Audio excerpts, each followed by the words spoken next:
Today I want to talk about Nick Saban and the recruiting run he has been on, and all that's coming up after the bumper. Don't be cornering me. Hold up. Time. You gotta help me with that corner shit. What's up, kinfolk? It's RJ Young. I am not on a step mill. Consider hitting the like and subscribe button because I upload a video every single day. It's always college football related, sports related.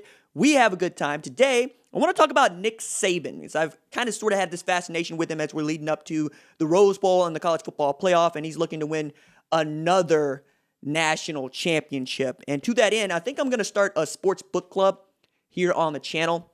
I've had some folks ask me if they could join the book club. I have this other book club on the audio podcast that I do with my friends Katie and Ron and my girlfriend Laurel, where we talk about literature and stuff that doesn't necessarily have anything to do with sports at all.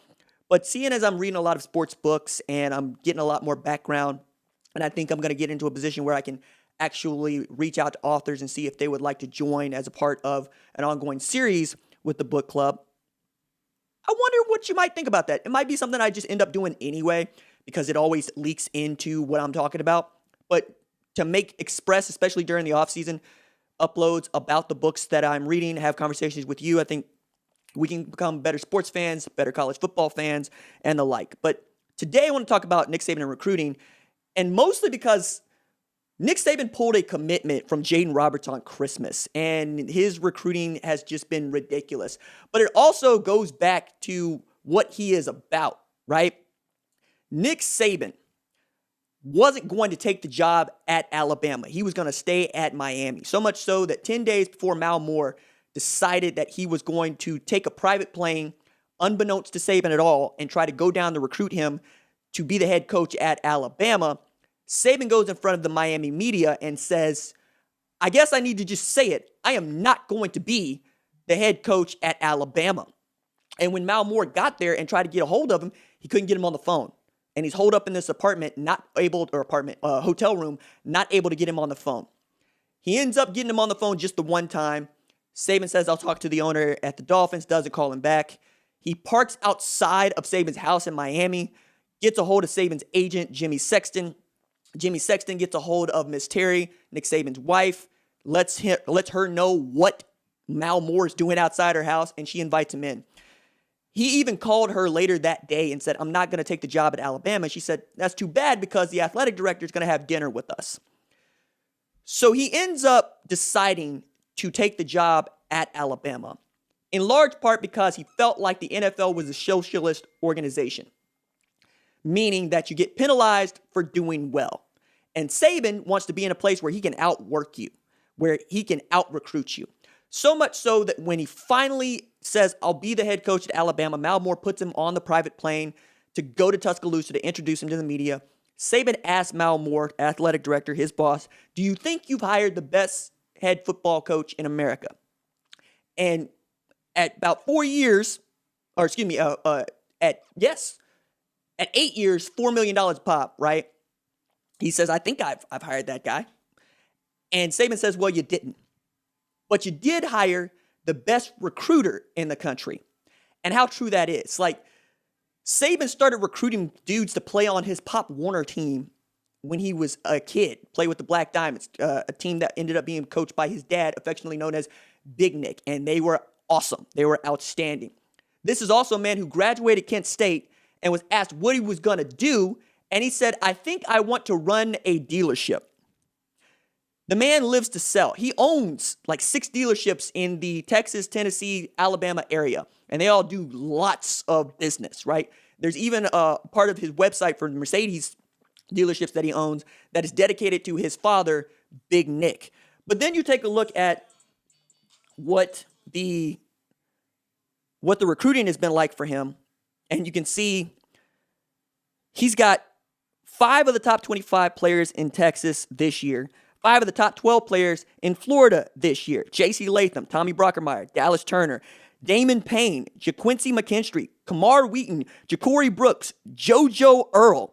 20%, in 2020, 31% of the nation's top blue chip recruits, that's 4 and 5 stars, came from just 2 states, right?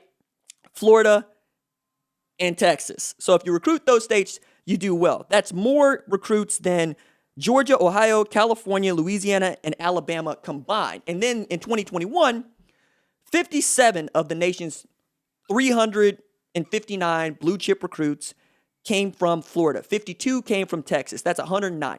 That's 30% of the nation's top 4 and 5 star recruits. And we're talking about 10% of those have committed and signed with Alabama, 40% of the nation's top wide receivers in the country. The man is an animal. And I've heard people tell me that he's bad for college football. I say, no, he's exactly what college football is supposed to be about. Alabama was nothing and nobody when he took it over. They've been through 4 head coaches in 7 years. Mike DuBose had been accused of sexually harassing his secretary. Mike Price apparently went to the strip club and may or may not have spent a night with the stripper named Destiny. Mike Shula was absolutely bad at his job. Dennis Franchione ended up leaving him for a job at Texas A&M because he thought that the NCAA sanctions that they were going to get were going to hurt him in recruiting.